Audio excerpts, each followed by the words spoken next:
Malawakang inatake ng Ukraina ang Rusya gamit ang mga drone noong gabi ng ika-20 ng Agosto. Inatake ng mga drone ang Taneco na planta ng pagpuproseso ng langis sa Tatarstan, ang oil terminal sa Tamani at ang substation ng kuryente sa Crimea. Pero hindi ito ang kumpletong listahan ng mga target noong gabing yun. Sa ganitong sitwasyon, pinalalaki ng Rusya ngayong Agosto ang pag-aangkat ng mga produktong petrolyo mula sa mga bansa sa Asya bilang tugon sa ikalawang bugso ng krisis sa gasolina na sumasaklaw sa mga reyon at sa Moscow. Ayon sa ulat, nakiusap daw ang Kremlin sa India para sa karagdagang supply ng gasolina at handa namang magbenta ang India pero sa mas mataas na presyo. Samantala, diretsahang sinabi ng State Duma ng Russian Federation na hindi obligasyon ng Estado na bayaran ang mga pagkalugi mula sa digmaan ng lahat ng mga Ruso na halimbawa, nasunog ang mga bodega dahil sa pag-atake ng mga Ukrainian na drone. Kasabay nito, ipinakita ng mga satellite images na ang pag-atake ng Ukraine sa Novorossiysk ay malubhang nakasira sa flagship ng Black Sea Fleet ng Russian Federation, ang frigate na Admiral Makarov. Kita ng malinaw ang butas sa unahang bahagi ng itaas na deck ng barko na nagpapahiwatig na sa loob ng susunod na taon, hindi magagawang magpakawala ng barkong ito ng mga cruise missile na kaliber papunta sa Ukraine.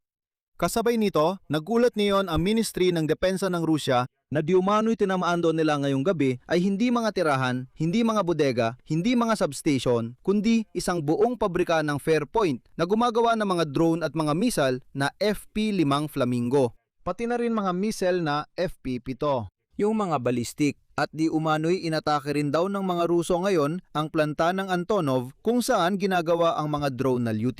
Sa kabuuan, halina't alamin natin ang lahat ng ito. May dalawang bahagi dito, ang pag-atake sa Rusya at ang pag-atake ngayon sa Kyiv. Magbibigay tayo ng ilang tsak na detalye. Ako si Alexei Pecher. Pag-usapan natin ang paksang ito ng sama-sama. Pero bago tayo magsimula, hinihiling ko na mag-subscribe kayo sa YouTube channel na ito. Papunta na tayo sa 300,000 subscriber, kaya lubos akong magpapasalamat sa bawat pag-subscribe ninyo.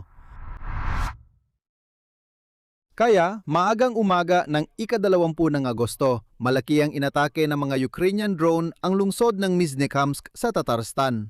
Ayon sa press service ng pinuno ng Republika, at ito ay isang CP, may mga aberya sa operasyon ng industrial cluster, pati na rin mga nasirang bahay. Dagdag pa nila doon, ilang tao ang nasugatan at naospital.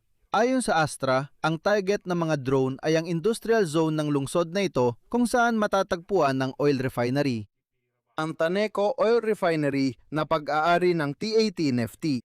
Bago nito, ang parehong oil refinery na ito ay inatake rin ng mga drone noong ika-10 ng Agosto. Noon, iniulat ng mga autoridad ng Tatarstan na 13 katao ang nasawi at 78 ang nasugatan dahil sa pag-ataking yon. Tandaan na ang Taneco Oil Refinery ay kabilang sa top 5 na mga Russian oil refinery base sa dami ng napoproseso at ito rin ang pinakamalaki sa Tatarstan. Noon, pansamantalang itinigil na rin ng kumpanya ang operasyon dahil sa mga drone ng Ukraine.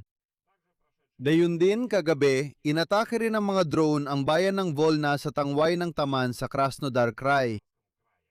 Ayon sa panrehiyong punong himpilan ng operasyon, nagkaroon ng sunog sa teritoryo ng isa sa mga kumpanya. Kalaunan, nalaman na tinamaan ng pag-atake ang substation ng Taman at ang oil terminal ng Taman Neftegas kung saan isinasagawa ang pagluluwas, pagpapadala ng langis, mga produktong petrolyo at liquefied hydrocarbon gases para sa export. Nauna nang inatake ang terminal, paalala ko lang, noong Hulyo at unang bahagi ng Agosto. Bukod dito, ang sinukop na Crimea ay tinamaan din na yon ng matinding pag-atake ng mga drone.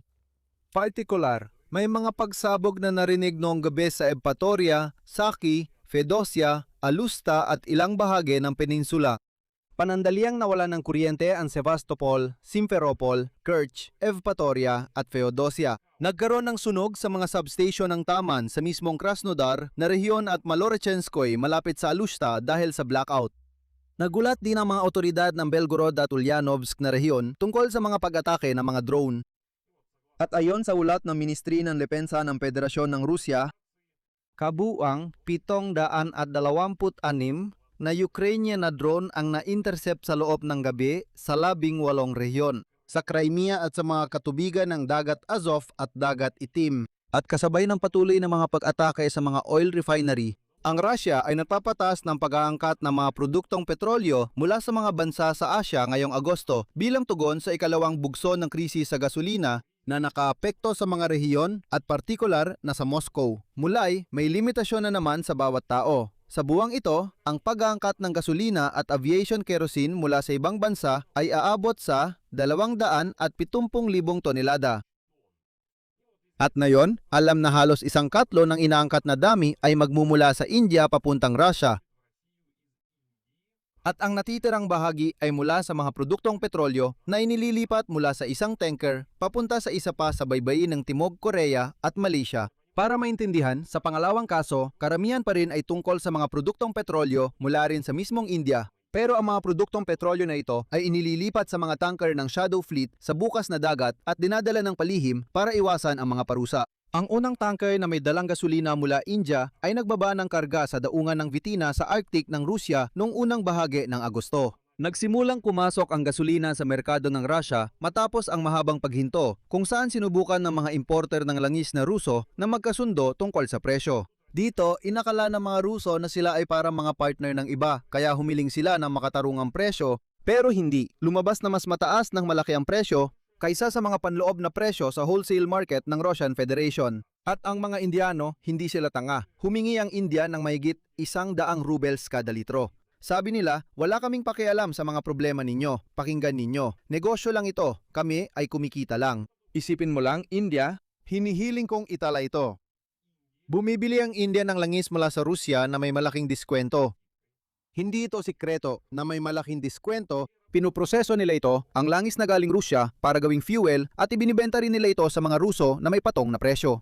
At kapag sinabi ng mga Ruso, pakinggan nyo, binigyan naman namin kayo ng diskwento sa langis, bigyan nyo rin kami ng diskwento sa gasolina. At sabi ng India, ano ba, nababaliw na ba kayo mga asal gubat? Sino ba kayo? Hindi, 100 rubles at higit pa kada litro. Ayaw nyo? Huwag kayong bumili. Problema nyo yan. Pwede naman kayong magtiis na lang dyan ng walang gasolina. Mga paapi, mga tunay na paapi. Pero wala talagang ibang paraan ng mga autoridad ng Russia, mukhang kailangan talagang bumili. At paalala ko lang, noong Hulyo, bumagsak ang pagproseso ng langis sa Russia sa pinakamababang antas mula pa noong 2002. Partikular, umabot ito noon sa 3.6 na milyong bariles kada araw. Pagkatapos ay bumalik ito sa antas na 4 na milyong bariles kada araw na kahit papaano ay 1/4 pa rin ang baba kumpara sa normal para sa panahong ito ng taon. Sa Agosto, maaaring bumaba pa sa bagong pinakamababa ang operasyon ng mga oil refinery. Kasabay nito, hindi dapat asahan ang pagbangon ng produksyon ng fuel bago matapos ang taon. Diretsyang sinabi ito sa Kremlin.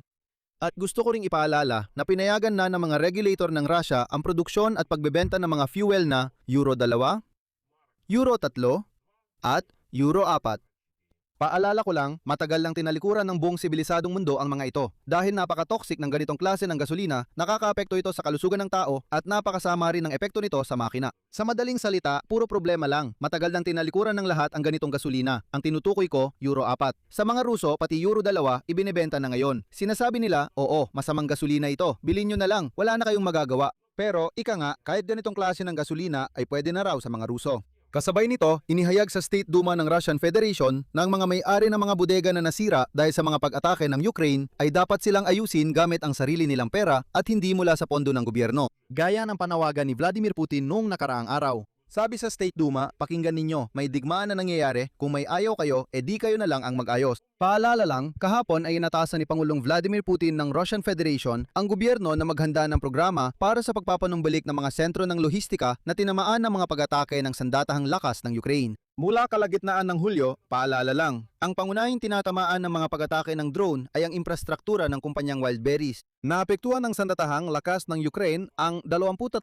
bodega ng pinakamalaking Russian marketplace at inalisan ito ng 1/4 ng lahat ng kakayahan sa logistics. At kung isasama pa ang mga nasunog na produkto, halos 1 trilyong rublo ang naging pinsala. At ngayon sabi ni Putin, pakinggan ninyo, hayaan ninyo ang mga Ruso ang magbayad ng pinsalang ito mula sa kanilang mga buwis. Parang, ano bang inaasahan ninyo? Sinusuportahan nyo si Putin, sinusuportahan ninyo na yon maglabas kayo ng pera at bayaran ninyo ang digmaang ito mula sa sarili ninyong bulsa. At isa pang magandang balita, ang pag-atake ng Ukraine sa Novorossiysk noong Agosto 2 ay malubang nakasira sa punong barko ng Black Sea Fleet ng Russian Federation, ang frigate na Admiral Makarov. Ito ay pinatutunayan ng mga bagong satellite images. Kahit ang Z-channel na military informant ay nagsusulat na malinaw na makikita ang butas sa unahang bahagi ng itaas na deck ng barko sa kaliwa ng kinalalagyan ng mga cruise missile na kaliber. Ayon din sa kanyang pagsusuri, nasira rin ang istasyon ng satellite communication na Centaur at ang radar na positive MI-2 na nasa likurang bahagi ng barko. Ang mga tama ay tumama sa lugar ng vertical launch systems. Bilang resulta, nagkaroon ng internal na pagsabog. Pagkatapos nito ay nasunog ang mga launch silo. Si Admiral Makarov, paalala ko lang, ang naging flagship ng Black Sea Fleet ng Russian Federation matapos ang missile strike ng Armed Forces of Ukraine na lumubog sa cruiser na Moskva noong Abril 14, 2022. Paalala ko lang, matagal ding sinabi ni Vladimir Putin na hindi, ano ba kayo, wala kayong nilubog. Ang cruiser na Moskva ay operational pa. Pagkatapos ay lumabas na, kasama ng mga mandaragat, lumubog talaga ang Moskva at ang mga mandaragat na yon ng Russia ay parang wala namang pakialam ang kahit sino. Lumubog na, hayaan na sila. Simula pa lang ng bigmaan, ang frigate na Admiral Makarov ay ginagamit na para sa mga pag-atake sa Ukraine. Kasabay nito, noong Agosto 2, tinamaan din ng sandatahang lakas ng Ukraine ang frigate na Admiral Moskva. Ayon sa mga bagong satellite images, ang pinakamatinding pinsala ay natamo ng unahang bahagi, deck at ng launch module para sa mga misil na kaliber. Ibig sabihin, malinaw na kung saan talaga nila tinarget. Nasira rin ang sistemang BIU na Trebovanya M. Nawasak din ang mga antena ng radar na pangmatyag, ng Electronic Warfare Complex na TK-25 at ng dome ng satellite communication na Centaur. At gaya ng binubuod ng mga eksperto, sabi nila, lubos nang nawala sa mga barko ang kanilang kakayahang umatake at ang kakayahang mamahala sa labanan. Pareho silang inalis sa operasyon nang hindi bababa sa 1 taon. At sa huli, tungkol sa kung paano binibigyang katwiran ng Rusya ang kanilang mararahas na pag-atake sa sibilyang infrastruktura ng Ukraine at mga tirahan ng mga tao. Paalala, ang mga mananakop na Ruso ay malawakang umatake sa Kyiv noong gabi ng ika-20 ng Agosto gamit ang lahat ng mayroon sila. Walang uri ng long-range na pampasabog ng Rusya ang hindi ginamit laban sa Ukraine noong gabing iyon. Halos lahat ay lumipad, mga ballistic na misil, mga hypersonic na misil, lahat ng uri ng cruise missiles, karaniwang at jet-propelled na Shahed, at pati na rin ang mga banderoli. Mas detalyado kong tinalakay ang pag-atakeng ito sa Kyiv sa nakaraang episode. Kaya pumunta kayo sa channel at siguraduhin panoorin ang nakaraang episode para lubos ninyong maunawaan ang buong konteksto. At ngayon sa Ministry ng Depensa ng Federasyong Ruso, una nilang inilabas ang pahayag na tinarget nila ang energy infrastructure na di umano'y tumutulong sa sandatahang lakas ng Ukraine.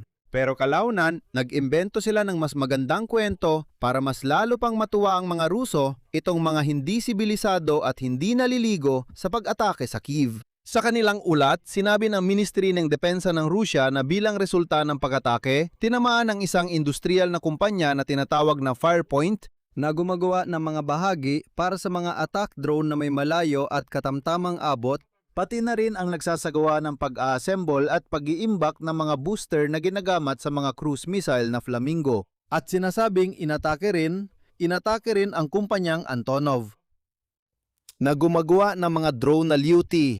Ibig sabihin, ipinakita ng Kremlin ang pag-atake sa Kyiv bilang isang pag-atake sa mga kumpanyang gumagawa ng mga sandatang ginagamit laban sa Russia nitong mga nakaraang buwan. Yung parehong mga drone na Lyuti, mga misil na Flamingo at mga drone na FP na medyo matagumpay na umatake sa Moscovia. Pero gusto ko lang ipaalala na sa totoo lang, sa tingin ko, noong katapusan ng 2022 o noong 2023, si Putin at lahat ng mga kasama niya ay sumisigaw na tapos na demilitarize na nila ang Ukraine.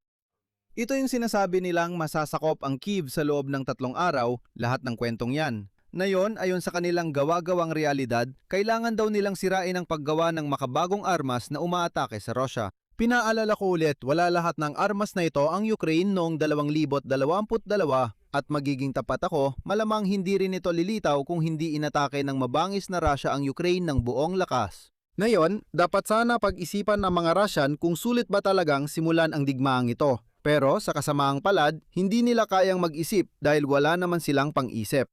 Dito ka natatapusin. Isulat ninyo ang inyong opinyon at mga konklusyon sa mga komento sa ilalim ng episode na ito. Mag-subscribe kayo sa channel, pindutin ang kampanilya at huwag kalimutang mag-like. Iyon lang po. Ingatan ninyo ang inyong sarili. Paalam sa lahat.